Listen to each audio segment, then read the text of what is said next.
42ನೇ ಕೀರ್ತನೆ. ದೇವರೇ, ಬಾಯಾರಿದ ಜಿಂಕೆಯು ನೀರಿನ ತೊರೆಗಳನ್ನು ಹೇಗೋ ಹಾಗೆಯೇ ನನ್ನ ಮನವು ನಿನ್ನನ್ನು ಬಯಸುತ್ತದೆ. ನನ್ನ ಮನಸ್ಸು ದೇವರಿಗಾಗಿ, ಚೈತನ್ಯ ಸ್ವರೂಪನಾದ ದೇವರಿಗಾಗಿ ಹಾರೈಸುತ್ತದೆ. ನಾನು ಯಾವಾಗ ಹೋಗಿ ದೇವರ ಸನ್ನಿಧಿಯಲ್ಲಿ ಸೇರುವೆನೋ? ನಿನ್ನ ದೇವರು ಎಲ್ಲಿ ಎಂದು ಜನರು ಯಾವಾಗಲೂ ನನ್ನನ್ನು ಗೇಲಿ ಮಾಡುವುದರಿಂದ ಹಗಲಿರುಳು ನನಗೆ ಕಣ್ಣೀರೇ ಆಹಾರವಾಯಿತು.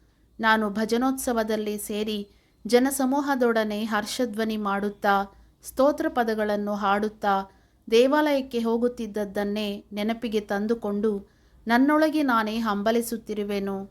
ನನ್ನ ಮನವೇ, ನೀನು ಕುಗ್ಗಿ ಹೋಗಿರುವುದೇನು? ಹೀಗೆ ವ್ಯಥೆಪಡುವುದೇಕೆ? ದೇವರನ್ನು ನಿರೀಕ್ಷಿಸು. ಆತನೇ ನನಗೆ ರಕ್ಷಕನೂ ದೇವರೂ ಆಗಿದ್ದಾನೆ.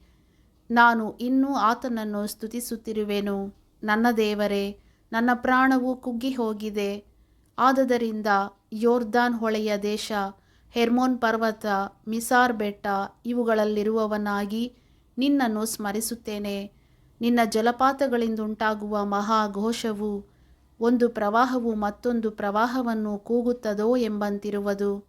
ಹಾಗೆಯೇ ನೀನು ಅಲ್ಲಕಲ್ಲೋಲವಾದ ದುಃಖ ಪ್ರವಾಹದ ತೆರೆಗಳನ್ನು ನನ್ನ ತಲೆಯ ಮೇಲೆ ದಾಟಿಸಿದೆಯಲ್ಲ.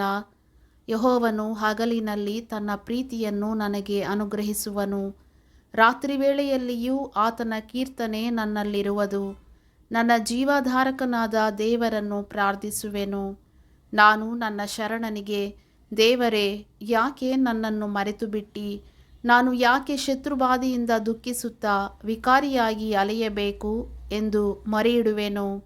ನನ್ನ ವಿರೋಧಿಗಳು ನಿನ್ನ ದೇವರು ಎಲ್ಲಿ ಎಂದು ಯಾವಾಗಲೂ ನನ್ನನ್ನು ಗೇಲಿ ಮಾಡುವುದರಿಂದ ನನ್ನ ಎಲುಬುಗಳೆಲ್ಲ ಮುರಿದ ಹಾಗಿವೆ. ನನ್ನ ಮನವೇ, ನೀನು ಕುಗ್ಗಿ ಹೋಗಿರುವುದೇನು? ಹೀಗೆ ವ್ಯಥೆಪಡುವುದೇಕೆ? ದೇವರನ್ನು ನಿರೀಕ್ಷಿಸು. ಆತನೇ ನನಗೆ ರಕ್ಷಕನೂ ದೇವರೂ ಆಗಿದ್ದಾನೆ. ನಾನು ಇನ್ನೂ ಆತನನ್ನು ಸ್ತುತಿಸುತ್ತಿರುವೆನು.